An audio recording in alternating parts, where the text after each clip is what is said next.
আসসালামু আলাইকুম প্রিয় দর্শক, অন্যমঞ্চের আলোচনায় আপনাদের সকলকে আমন্ত্রণ জানাচ্ছি। নমস্কার, আমি তরুণ ঘোষ।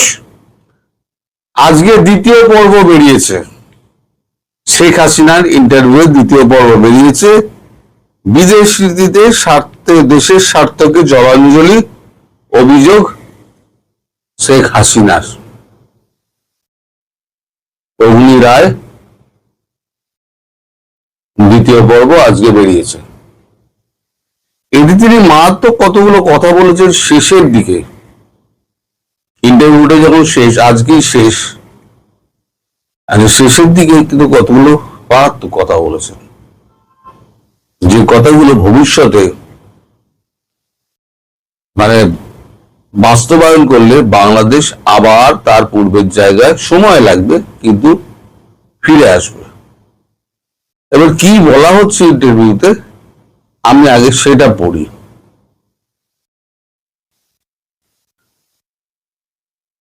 তিনি বলছেন দ্রুত মাথা উঁচু করে দেশে ফিরবেন। বলছেন বাংলাদেশের মানুষের মনে আওয়ামী লীগ বিরাজমান, কিন্তু দলের বিরুদ্ধে অভিযোগ তো পাহাড় প্রমাণ দুর্নীতির। দলের ক্ষমতার বেনজল ঢুকে সরকারের পতন ত্বরান্বিত করেছে, এমন কথা উঠে এসেছে। আজ কুর্সি থেকে সরে যাওয়ার 2 বছর পর দলের শুদ্ধিকরণ সম্পর্কে কি চিন্তা ভাবনা রয়েছে শেখ হাসিনার। একান্ত সাক্ষাৎকারে শেখ হাসিনার জবাব। আজকে বোঝা গেল যে অগ্নি এটা একান্ত সাক্ষাৎকার দিয়েছে। একান্ত সাক্ষাৎকারে শেখ হাসিনার জবাব, পরিমার্জন বা শুদ্ধকরণ স্বাভাবিক ধারাবাহিক প্রক্রিয়া। কোনো ক্ষেত্রে সংশ্লিষ্ট ব্যক্তি বিশেষের বিরুদ্ধে অভিযোগ উঠেছে, আমরা যথাযথ গুরুত্বের সঙ্গে তা বিবেচনা করেছি। আওয়ামী লীগ অন্যায়কে প্রশ্রয় দেয় না। ক্ষমতায় থাকার সময় অন্যায়ে লিপ্ত মন্ত্রী সাংসদকে শাস্তি দেওয়া হয়েছে। প্রশ্ন করা হচ্ছে, কিন্তু এই মুহূর্তে যে আদৌ নেতৃত্বের শাসন রয়েছে দলের উপরে, যে কঠিন সময়ের মধ্যে দিয়ে যাচ্ছে তার দল। হাসিনার বক্তব্য, নেতাকর্মীদের বলবো হতাশ হবেন না, আগুনে পড়লেই সোনা খাঁটি হয়, এটি প্রাকৃতিক শুদ্ধকরণ। আজ যারা অত্যাচার সত্ত্বেও দলের হয়ে লড়ছেন তারাই প্রকৃত আওয়ামী লীগ। যারা ব্যক্তিগত স্বার্থের জন্য দলকে ঢাল হিসেবে ব্যবহার করেছিলেন তারা ভুল বদলে ফেলেছেন বা চুপ হয়ে গিয়েছেন। প্রশ্ন, মোহাম্মদ ইউনূসের অন্তর্বর্তীকালীন সরকারের সময়ই পাকিস্তান এবং চীনের সঙ্গে ঢাকার সখ্য বাড়তে দেখা গিয়েছিল। বিএনপি সরকার আসার পরেও তা অব্যাহত। কিভাবে দেখছেন এটা মুজিব কন্যা? তার কথায়, বিদেশ নীতির মূল কথা সকলের সঙ্গে বন্ধুত্ব, কারোর সঙ্গে বৈরিতা নয়। এই বন্ধুত্ব স্থাপনের মূল লক্ষ্য দেশের জনকল্যাণ এবং ভিত ও সাম্য। আমাদের সরকার বন্ধু প্রতিবেশী সব রাষ্ট্রের সঙ্গে স্বচ্ছতার সঙ্গে স্বাভাবিক সম্পর্ক বজায় রেখেছিল, কিন্তু ইউনূসের নেতৃত্বাধীন সরকার এবং বর্তমান বিএনপি সরকার উভয় ক্ষেত্রেই দেশের স্বার্থকে জলাঞ্জলি দেওয়া হচ্ছে। এ ব্যাপারে বিশদ বলার সময় এখনো আসেনি। জঙ্গিবাদ প্রসারের আশঙ্কা নিয়ে হাসিনা অভিযোগের আগুন তুলেছেন বর্তমান সরকারের দিকে। তার অভিযোগ, 2001 থেকে 2006 সাল পর্যন্ত বিএনপি জামায়াত জোট সরকারের সময় বাংলাদেশের জঙ্গিদের অভয়ারণ্যে পরিণত হয়েছিল। দেশের 63টি জেলায় একযোগে বোমা হামলা, আমার উপরে গ্রেনেড হামলা, রাষ্ট্রীয় পৃষ্ঠপোষকতায় 10টা অস্ত্র আমদানি, বিভিন্ন সাংস্কৃতিক এবং ধর্মীয় প্রতিষ্ঠানে হামলা, বিচারকদের হত্যার মতো ঘটনা ঘটে। আমরা এসেছিলাম সন্ত্রাসবাদ প্রশ্নে শূন্য সহনশীলতার নীতি নিয়ে। আইনের আধুনিকীকরণ, জঙ্গিবাদ নির্মূলে বিশেষ সেল, যথাযথ নজরদারির মাধ্যমে পরিস্থিতি নিয়ন্ত্রণে আসে, কিন্তু আবার সেই অন্ধকার দিন এসেছে। সন্ত্রাসবাদে দণ্ডপ্রাপ্ত অনেকেই সাধারণ নির্বাচনের মাধ্যমে সাংসদ হয়েছেন। সন্ত্রাস দমনে বড় ভূমিকা নেওয়া আইন শৃঙ্খলা বাহিনী এবং গোয়েন্দা সংস্থার অনেককেই চাকরি কেড়ে নেওয়া হয়েছে। সন্ত্রাসী যুক্ত ব্যক্তিরা মুক্তি পেয়ে প্রকাশ্যে কাজকর্ম শুরু করেছে।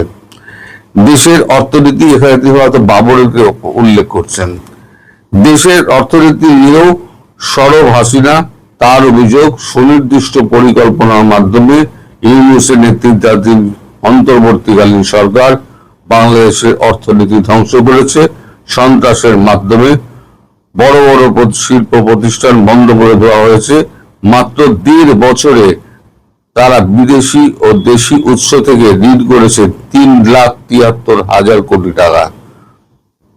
তারেক রহমানের সরকারের 3 মাসের ঋণের পরিমাণ 1 লক্ষ কোটি টাকা।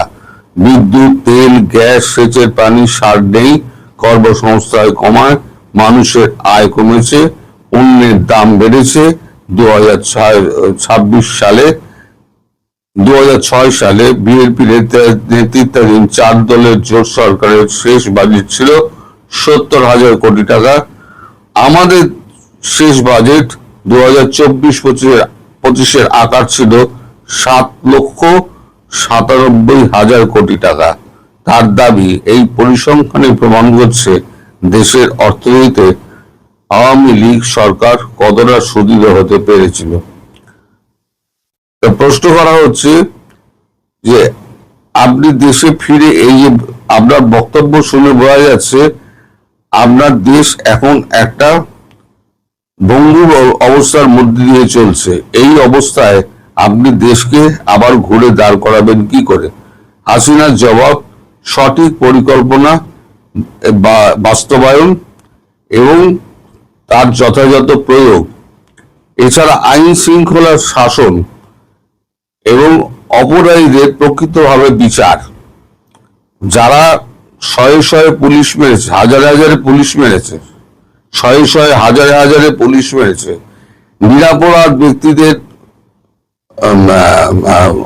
অন্ধকারে ঠেলে দিয়েছে এবং মৃত্যুকূপের অন্ধকারে ফেলে দিয়েছে, তাদের সঠিক বিচার যতক্ষণ না হচ্ছে ততক্ষণ আমি চুপ করে বসে থাকবো না। তারপরের প্রশ্ন,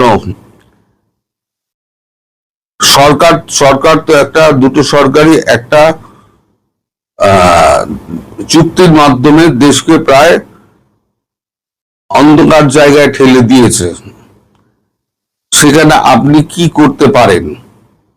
অন্ধকার জায়গা বলতে এই যে গোলামি চুক্তি যেটা বলে, উনি বলছেন আমার প্রথম কাজ হবে এই গোলামি চুক্তি দেশে ফিরে, আমার প্রথম কাজ হবে এই দেশে ফিরে এই গোলামি চুক্তিকে কুচি কুচি করে ফেলে দেওয়া এবং দেশকে আবার নতুন পরিকল্পনার মাধ্যমে ঘুরিয়ে দাঁড় করানো, এবং সেটা সময় লাগলেও আমি করব বলে আমি দৃঢ়ভাবে নিশ্চিত। শেষ। তার মানে উনি দেশে ফিরে আইনের শাসন আবার প্রতিষ্ঠা করবেন, উনি যেটা বলছেন, এবং গোলামি চুক্তি সঠিক পরিকল্পনা এবং বাস্তবায়ন করতে হবে। সময় সেটা লাগবে, কিন্তু দেশ ঘুরে দাঁড়াবে আবার। আর গোলামি চুক্তি যেটা আছে, কোন দেশের নাম উনি করেননি। গোলামি চুক্তি যেটা আছে সেটা কুচি কুচি করে আমি ফেলে দেব, তারপরে আমি বুঝে নেব। অর্থাৎ তিনি দৃঢ় প্রতিজ্ঞ, তিনি এই গোলামি চুক্তির মাধ্যমে দেশকে একটা রাষ্ট্রের কাছে একদম বকলমে বেচে দেওয়া হয়েছে, সেটা তিনি মানবেন না। অর্থাৎ বোঝাই যাচ্ছে যে এখানে ভারতের সঙ্গে তার একটা নিশ্চিতভাবে কথাবার্তা হয়েছে, এবং বাকিটা ভারত বুঝে নেবে বলেই এখন আমেরিকা, ধরুন এই যে আমেরিকা আছে, উনি নাম করেননি, কিন্তু এটা সকলের কাছে পরিষ্কার যে আমেরিকা এই গোলামি চুক্তিটা করেছে এবং সহসা আমেরিকা কিন্তু এখান থেকে ফিরতে চাইবে না। এখন আমেরিকা খুব বিপদের মধ্যে রয়েছে, নতুন করে বিপদ কিন্তু আর আমেরিকার ট্রাম্প আর নিতে পারবে না। সেখানে এই যে আবার বাংলাদেশের যুদ্ধ জাহাজ পাওয়া যেখানে পাঠানোর যে ব্যবস্থা করছে, এটা কি হচ্ছে? ট্রাম্পের বোকামির ফল হচ্ছে। এটা আরআইসি যেটা লিকুইড ফর্মে ছিল, আরআইসিটাকে শক্তিশালী করবে। সেখানে ইরান যোগ দিচ্ছে। আমি আগেই বলেছি বাংলাদেশকে নিয়ে নেওয়া হবে আরআইসির মধ্যে। তারপর এখান থেকে দেখবেন দুধদার করে এই যে আমেরিকান বাহিনী সমস্ত পালাবে, সব পালাবে। এরা এখন মানে সেই শীর্ষস্থানে আর নেই, সেটা মানতে অসুবিধা হচ্ছে। আপনার এককালে পয়সা ছিল, আজকে আপনি ফকির। আমাদের জলসাঘর ছবিটা দেখেছেন ছবি বিশ্বাসের? আমেরিকা এখন জলসাঘরে সেই ছবি বিশ্বাস সে ধার করে বাইজি নাচানো হচ্ছে। একটা মাত্র চাকর ছাদে বসে পুরুক পুরুক করে তিনি গড়গড়া টানেন এবং চাকরকে হুমকি দেন। তিনি একটা ওই মানে কি বলে ভাঙা চোরা একটা জমিদার বাড়িতে তিনি জমিদার সেজে বসে আছেন এবং শেষে ঘোড়ায় চড়ে গিয়ে তিনি যখন নিজের শক্তি প্রদর্শন করতে গেলেন, ঘোড়া থেকে পড়ে তিনি মারা গেলেন। আমেরিকার অবস্থা হয়েছে তাই। জলসাঘরের এখন জমিদার হচ্ছে ডোনাল্ড ট্রাম্প। আরআইসি গঠন হোক, বলে দেখবেন এই যে শক্তি আছে, বৃহৎ শক্তি, এখন আর বৃহৎ তো নেই, আঞ্চলিক দেশীয় শক্তিগুলো সমস্ত গজিয়ে উঠছে। তাতে ডোনাল্ড ট্রাম্প এটা মেনে নিতে পারছেন না, ফলে উনি ক্ষমতা দেখানোর চেষ্টা করছেন। ওনার ক্ষমতাই ওনাকে শেষ করে দেবে। আসলে কি জানেন? আসলে হচ্ছে যে ক্ষমতা হজম করাটা খুব দুষ্কর।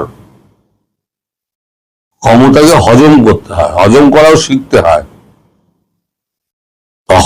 হজম যখন হয় না তখন বদ হজম হয়ে যায়। ট্রাম্পের এখন বদ হজম হয়েছে। সেই বদ হজম আরআইসি ঠিক ওষুধ দিয়ে বার করে দেবে।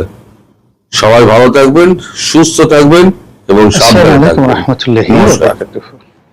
সম্মানিত দর্শক, বাংলাদেশে এই মুহূর্তে ৩০০ জন সংসদ সদস্য, নির্বাচিত সংসদ সদস্য আছেন। একটা বিশাল মন্ত্রিপরিষদ আছেন। নির্বাচিত সংসদ সদস্যের মধ্য থেকে অনেককে মন্ত্রী করা হয়েছে, অনেককে মন্ত্রী, প্রতিমন্ত্রীর মর্যাদা দিয়ে তারপর তাদেরকে বিভিন্ন সরকারি দায়িত্বে নিয়োজিত করা হয়েছে।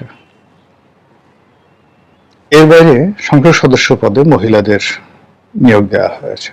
সব মিলিয়ে এই মুহূর্তে এরকম দৃষ্টিনন্দন আকর্ষণীয় জনপ্রতিনিধি অথবা রাজকীয় প্রতিনিধি, যাদের নামের আগে পেছনে সংসদ সদস্য, মন্ত্রী ইত্যাদি শব্দগুলো রয়েছে, উপমন্ত্রী, উপমন্ত্রী নয় প্রতিমন্ত্রী বা উপদেষ্টা, বিশেষ সহকারী, এই পদগুলো রয়েছে। এদের সংখ্যা প্রায় 450।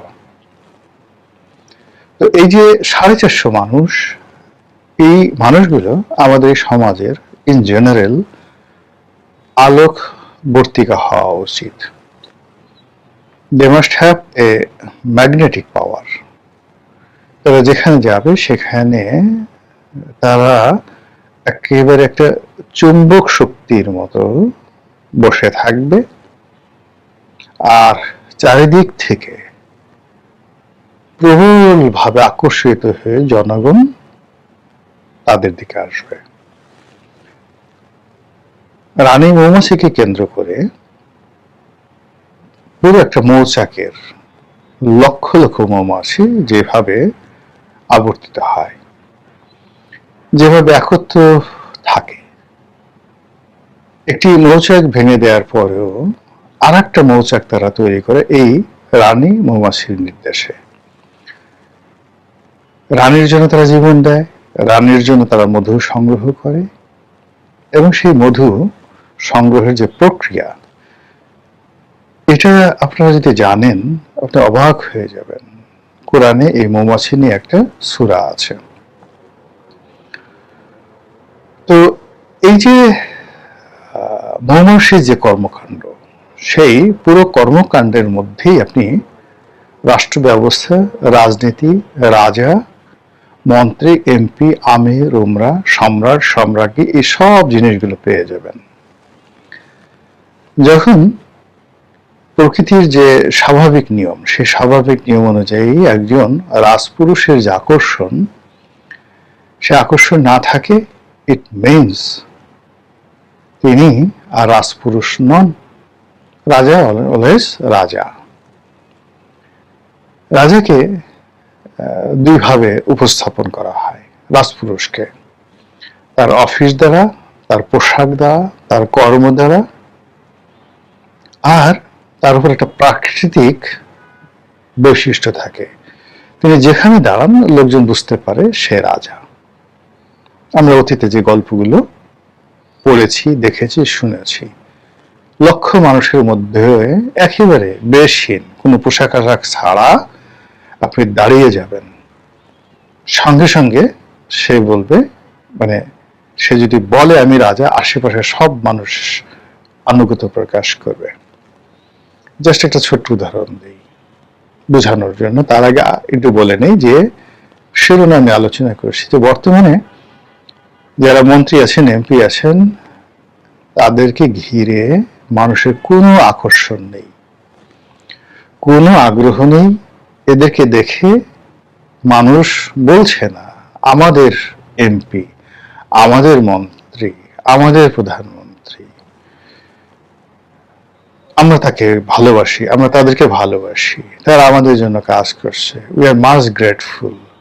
মানুষের দৃষ্টিতে এই জিনিসগুলো ফুটে উঠছে না। কেন উঠছে না, কি উঠছে না সেগুলো বলবো, কিন্তু তার আগে কাহিনীটা বলে নেই।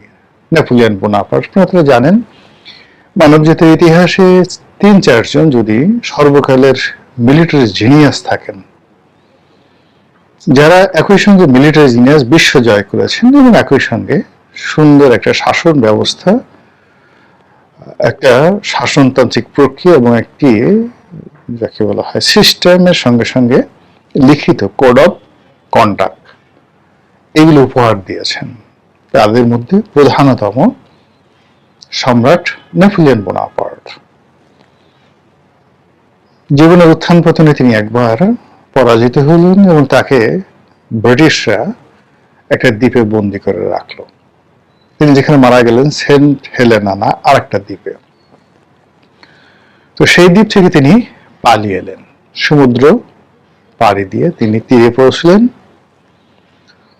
এবং তীরে পৌঁছানোর পর তিনি যেটা দেখলেন সেটা হলো তার সামনে তাকে গ্রেপ্তার করার জন্য এক ডিভিশন সৈন্য দাঁড়িয়ে আছে।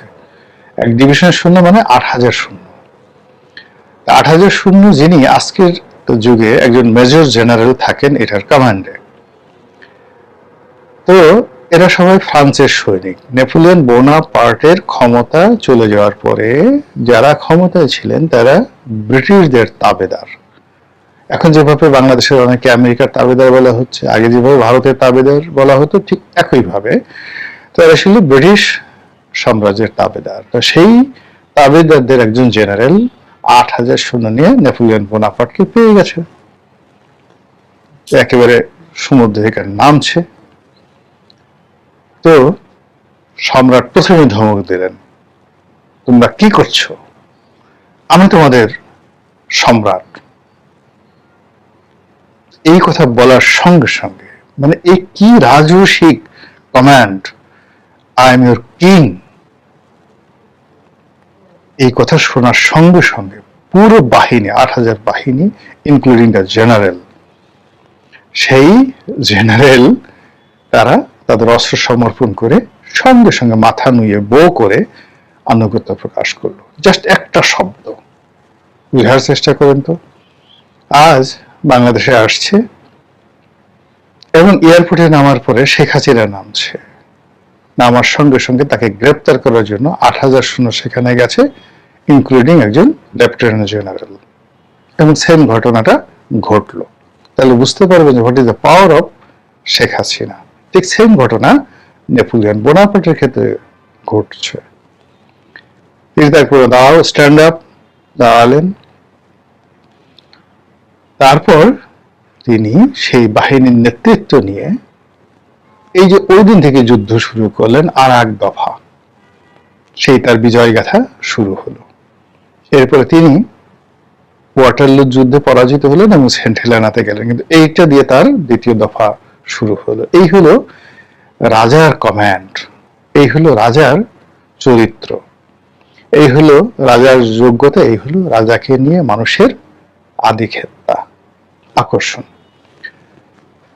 তো সেই দিক থেকে এখন যারা এমপি আছেন, মন্ত্রী আছেন, বড় বড় পদ পদবিতে আছেন, তাদেরকে নিয়ে আমি আমাদের এই সমাজে এই ধরনের কোনো আদিক্ষেতা দেখিনি, কোনো আগ্রহ দেখিনি, কোনো আকর্ষণ দেখিনি। রাস্তাঘাট দিয়ে ওই যে মন্ত্রী যাচ্ছে, ওই যে এমপি যাচ্ছে, এই বিষয়গুলো দেখি না, বরং এটা কেমন যেন তাচ্ছিল্য।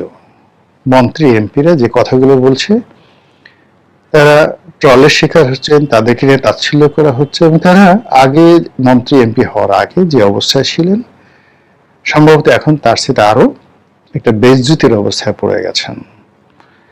এদের সামাজিক কর্মকাণ্ড কমে গেছে, হাট বাজারে যাওয়া কমে গেছে, বন্ধু বান্ধবের সঙ্গে যোগাযোগ কমে গেছে, এবং এই সমস্ত লোকের সঙ্গে ইন জেনারেল আগে যে সকল বন্ধু বান্ধব তাদের ছিল, তারা কেউ যোগাযোগ করছে না। এদের সাথে সম্পর্ক থাকাটা অনেকে মনে করছে তেমন একটা নিরাপদ নয়, এবং এরা যখন কোনো একটা স্ট্যাটাস দিচ্ছে, কথাবার্তা বলছে, ঠিক সামাজিক মাধ্যমে বেশিরভাগই গালাগালি হচ্ছে, ভীষণ রকম গালাগালি হচ্ছে। এটা কেন হচ্ছে, কি কারণে হচ্ছে, এটা হয়তো আরো সামনে বোঝা যাবে, কিন্তু এই লক্ষণটা, এই যে রাজপুরুষদের যে রাজস্বিকতা, সেই রাজস্বিকতা যে না থাকা, এটা আমি মনে করি যে এই মুহূর্তে সরকারের জন্য একটা বিরাট নেতিবাচক এবং জনগণের জন্য একটা হতাশা ব্যঞ্জক।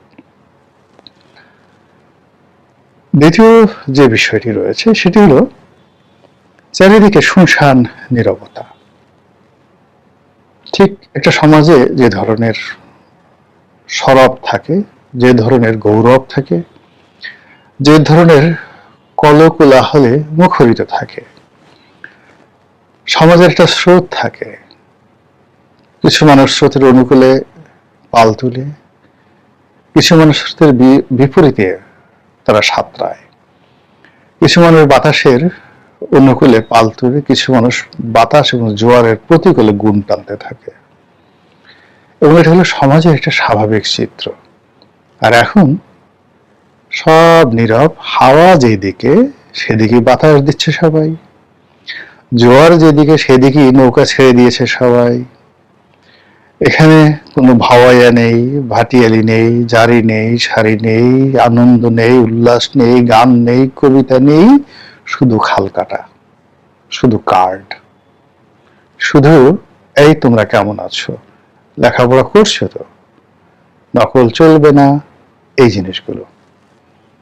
এই পর্যন্তই আগালাম, বাকিগুলো আপনারা যোগ করে নেন। এই যে সমাজের যে স্পন্দন, সে স্পন্দন স্টপ হয়ে গেছে।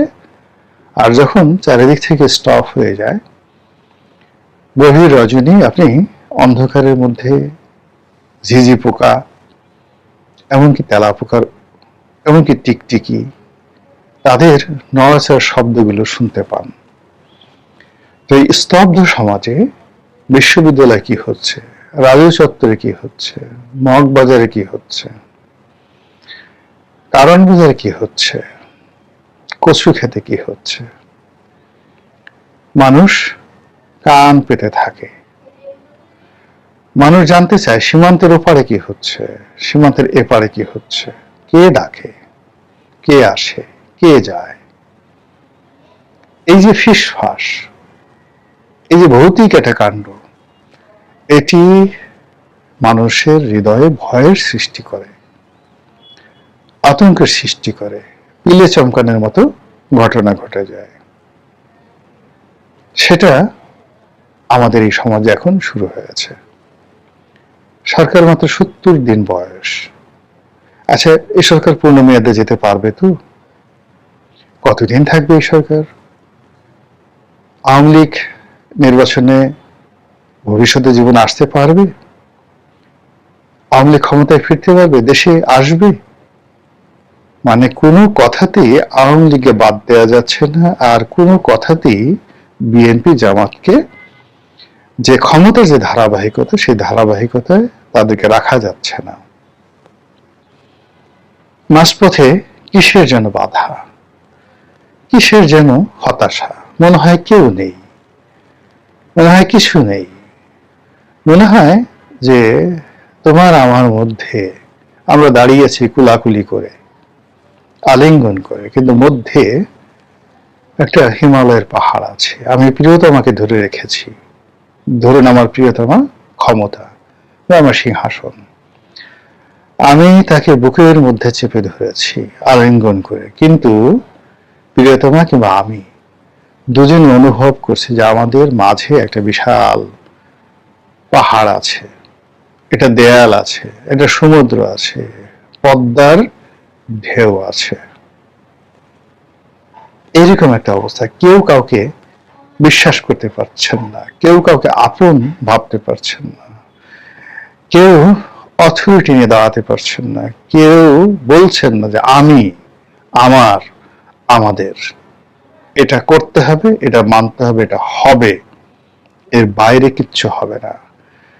কেউ তার জন্মের ইতিহাস নিয়ে গর্ব করতে পারছেন না। জন্ম মানে আমি ক্ষমতায় এসেছি, ভালো একটা নির্বাচন হয়েছে, ইত্যাদি অনেক কিছু, এগুলো নিয়ে একটা গর্বের বিষয় আছে। একটা নিজের জীবন, আমি যেহেতু নির্বাচন করেছি,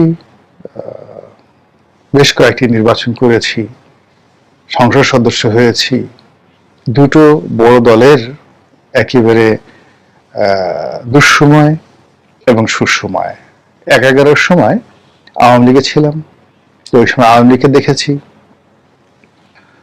তারপর তাদের সুসময়, আওয়ামী লীগের যখন ক্ষমতার একেবারে স্বর্ণ সময় 2008 থেকে 2014 সরকার দলীয় এমপি ছিলাম। আবার সরকার দলীয় এমপি বাইরে গিয়ে স্বাভাবিক একজন মানুষ হিসেবে 2014 থেকে 18, 2018 থেকে 24 পর্যন্ত সেই বিরোধী দলীয় বিএনপির এমপি প্রার্থী হিসেবে আওয়ামী লীগের তীব্র সেই যে উত্তাপ, সেটা অনুভব করেছি। দুই দলেরই যারা কর্তা ব্যক্তি, ক্ষমতাধর ব্যক্তি, তাদের অন্তরের কথা শুনেছি। এর মধ্যে অনেক বান্ধব আছে, অনেক বান্ধবী আছে। তো এত কিছুর মধ্যে যেটা দেখেছি যে স্বাভাবিক অবস্থায়, ধরেন আমি এমপি ছিলাম, আমাকে কেন্দ্র করে ওইরকম একটা চক্র ছিল, আকর্ষণের চক্র, যেখানে যেতাম এমপি সাহেব আসছে। তারপর এজ এ ব্যক্তি হিসেবে যেখানে গেছি অমুক আসছে। এমনকি এই যে ঠিক ইউনূসের জমানাতেও রাস্তাতে হাঁটছি, মানে মানুষ যে আমার দিকে তাকাতো, সেই তাকানোর যে জায়গাটার মধ্যে এক ধরনের এক্সপেকটেশন ছিল, শ্রদ্ধা ছিল, আকর্ষণ ছিল। সেই আকর্ষণগুলো এখন ইন জেনারেল, ইন পার্সন, এই বাংলায় আমি সহ কারোরই নেই। বাকি যা কিছু দেখছেন এগুলো তৈরি করা হচ্ছে মিডিয়ার মাধ্যমে, কিন্তু অন্তঃস্থল থেকে আকর্ষণটা আসছে না। ইটস ভেরি অ্যালার্মিং, ভীষণ রকম অ্যালার্মিং, এবং এগুলো অ্যালার্জি তৈরি করে। সর্বশেষ নানা রকম কথা ফিসফাস হচ্ছে, কানে কানে হচ্ছে, চুপি চুপি অনেক কথা হচ্ছে, অনেক উচ্চারণ করছেন না, অনেকে ইঙ্গিতে বলছেন ঠিক আছে তো, হ্যাঁ হ্যাঁ ঠিক আছে তো, হ্যাঁ ঠিক আছে, হবে হবে, চিন্তা করেন না, আচ্ছা ঠিক আছে, হবে হবে, কি হবে আর আগানো যাচ্ছে না। অনেকে 1 আঙ্গুল দেখাচ্ছে, অনেকে 2 আঙ্গুল দেখাচ্ছে, অনেকে 5 আঙ্গুল দেখাচ্ছে। এর অর্থ কি? রাস্তাঘাটে আকার ইঙ্গিতে অনেক কিছু ঘটছে। ফলে ক্ষমতার যে বৃত্ত এবং বলয়, এর মধ্যে হাসি নেই, এর মধ্যে সহজত যে নড়াচড়া নেই, সহজত শব্দগুলো নেই। আর সেই যে ফিসফাস, প্রকাশ্য রাজপথে ফিসফাস, জনারণ্যে ফিসফাস, অন্ধকারে ফিসফাস, পর্দার আড়ালে ফিসফাস। কোথায় নিয়ে যাচ্ছে আমাদেরকে? কি হবে আমাদের এই দেশ এবং জাতির? কি হবে আমাদের পরিণতি? আল্লাহ ভালো জানেন। আসসালামু আলাইকুম রহমতুল্লাহি ওয়া বারাকাতুহু।